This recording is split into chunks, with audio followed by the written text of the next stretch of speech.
Hi everyone, welcome back to another day of Vegan November. And so for breakfast yesterday I made a winter granola. I first preheated my oven to 160 degrees Celsius, then I lined a baking tray with some baking paper, and then I used 2 cups of oats, half a cup of chopped pecans, half a cup of chopped walnuts, half a cup of chopped peel almonds, but regular almonds will work, half a cup of pumpkin seeds, 3 tablespoons of maple syrup, a teaspoon of cinnamon, and a grating of nutmeg. I gave it a good mix together, spread it out evenly, and then I placed it in the oven for 30 minutes. Halfway through I just gave everything another mix together so it didn't catch, and it's a good idea just to keep half an eye on it in case it does. I then took it out and left it to cool. Then once it cooled down I added in half a cup of dried cranberries, then added it into an airtight container, and you get about 4 portions out of this. I added 1 portion into a bowl, and then I took some cheap coconut milk, which is my favourite coconut milk, and poured that on top. This literally tastes like Christmas in a bowl because of the cranberries and the flavours and spices. It's so delicious and really filling too. You could also add some fresh berries on top, like blueberries, strawberries or raspberries.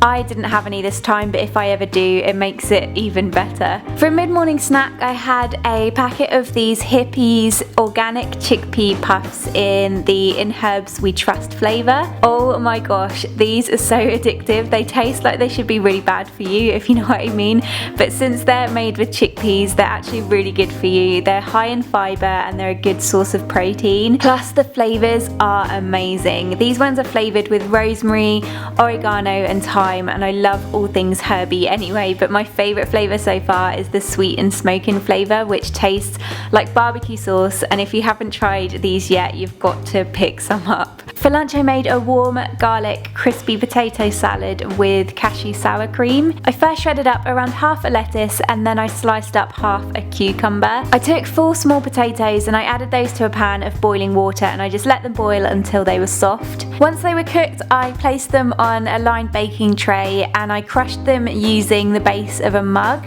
I then drizzled over 1 tablespoon of olive oil and minced over 3 garlic cloves. I placed those in the oven on 180 degrees Celsius for around 20 minutes or until they were crispy and golden. In that time I made up the cashew sour cream using half a cup of soaked cashews, 2 tablespoons of nutritional yeast, a tablespoon of lemon juice, some salt and black pepper, and 1/4 cup of water in my food processor, and blended it up until it was smooth. I then took the potatoes out of the oven, placed them in another dish with 3 tablespoons of the cashew sour cream.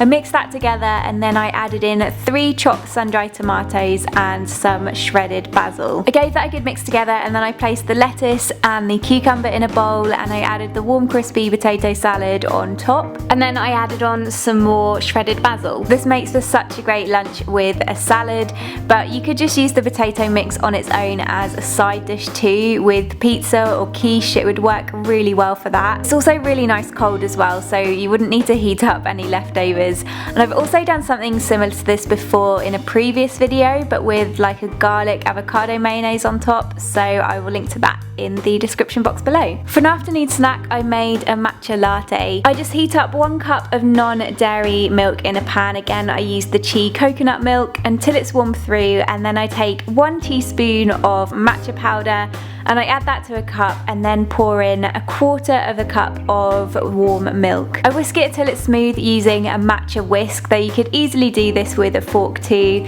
and then I pour in the rest of the milk and give it a really good stir. I know I only recently made one of these in my superfood powder video, so sorry for repeating it again, but I just love these so much at the moment. So great for an energy boost come that kind of mid-afternoon slump, and it's really hard to describe what it tastes like. It's a little bit earthy, but when using a sweetened milk it's just like a really nice warm sweet milky drink. For dinner I made quinoa and rose harissa roast veg.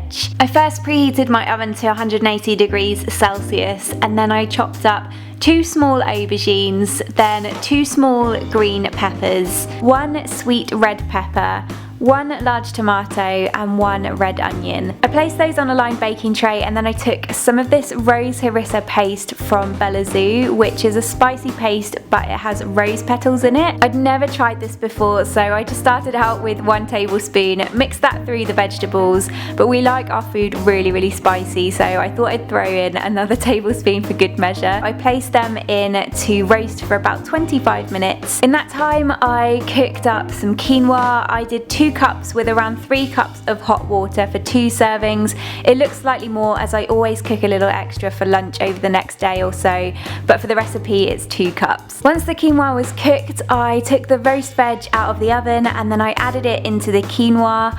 I then added in a large handful of chopped green olives. I buy them already chopped because I'm lazy. I served that up into bowls and then I topped it with some fresh mint. The rose harissa works so well in this, but you could use regular harissa too. It's such a quick and easy dinner in my opinion, and all of the flavours from the roast veg go so nicely with the rose and the spices. I've been asked for recipes using couscous, and you could easily do this exact recipe but replace the quinoa for couscous instead, and either way this would also make a really nice lunch too. For dessert I just made some blueberry ice cream. I started by blending up 1 frozen chopped banana in my food processor until it was almost smooth.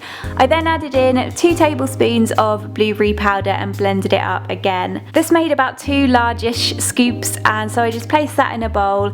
Blueberry and banana work really well together, and this is a very similar taste to acai. Really refreshing though, and you already know that I like to change up my ice cream flavours, and superfood powders work really well for this. And that is it for another day of Vegan November.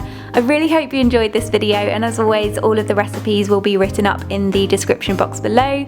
Thank you so much for watching, and I'll see you again on Saturday for the next one. Bye!